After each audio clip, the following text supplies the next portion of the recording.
Andy Sullivan from Blue Collar Corner. I'm here in Staten Island at the Staten Island Tea Party Town Hall, and I'm with senatorial candidate Wendy Long. Wendy, welcome to Staten Island. Hi, Andy. Thank you very much. Nice to see you again. And it's always a pleasure to see you. A lot has happened. You whooped those boys in the primary, and here you are going against Bride of Chucky Gillibrand. So, is she on jury duty or something? Because no one's seen this woman. What's going on? I don't know. She apparently had some folks come down to Washington, and they say they were going to meet with her, and then she didn't show there. So I'm not quite sure where she is. I think she's in hiding. I don't think she wants to mess with you. Well, I challenged her to a series of 5 debates. And what was the response? I've had no response yet, but I hope that the citizens of New York will let their voices be heard to tell her that they want debates. I think that's the whole purpose of elections, is to give people a choice.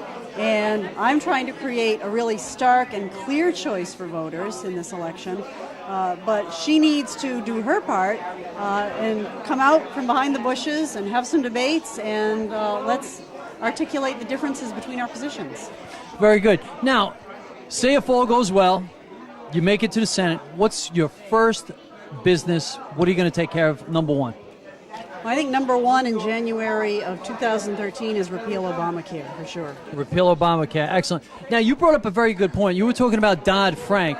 Now, we just had a very dubious anniversary, the creation of the mega bank. Now, me personally, I think that was probably one of our biggest pitfalls, along with Fannie and Freddie, to our financial collapse.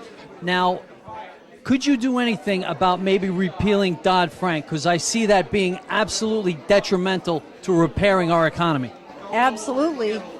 Job number 2 is repeal Dodd-Frank as soon as we get rid of Obamacare. And what we need to do is implement a system of financial regulation that doesn't kill jobs the way Dodd-Frank does. And by the way, the jobs that Dodd-Frank are going to kill, Andy, are not just the $10 million bonuses on Wall Street. It's the entry-level, the mid-level jobs, the support staff, and all the jobs that flow from having a healthy, vibrant financial industry in New York. So we need to repeal it, and then we need to implement something in its place that addresses what really caused the 2008 financial crisis, which Dodd-Frank utterly fails to do.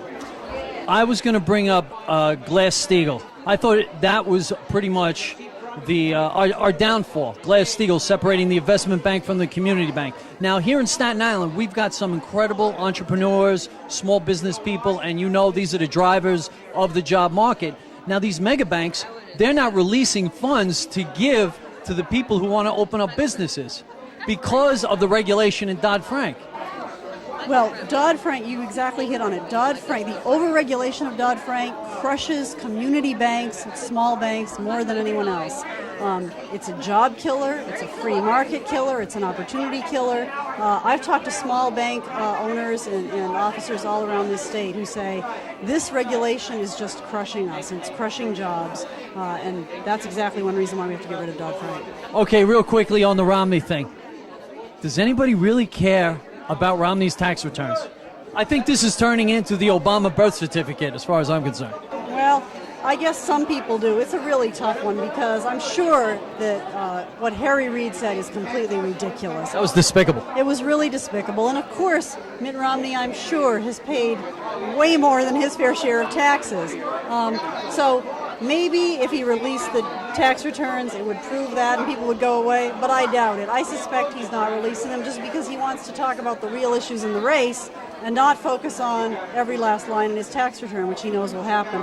It's a really tough one. I'm not sure what the right answer is, but thankfully it's up to him to decide and not me. Harry Reid, watch out. Here comes Wendy Long. Andy Sullivan from Blue Collar Corner and Big Voices Media.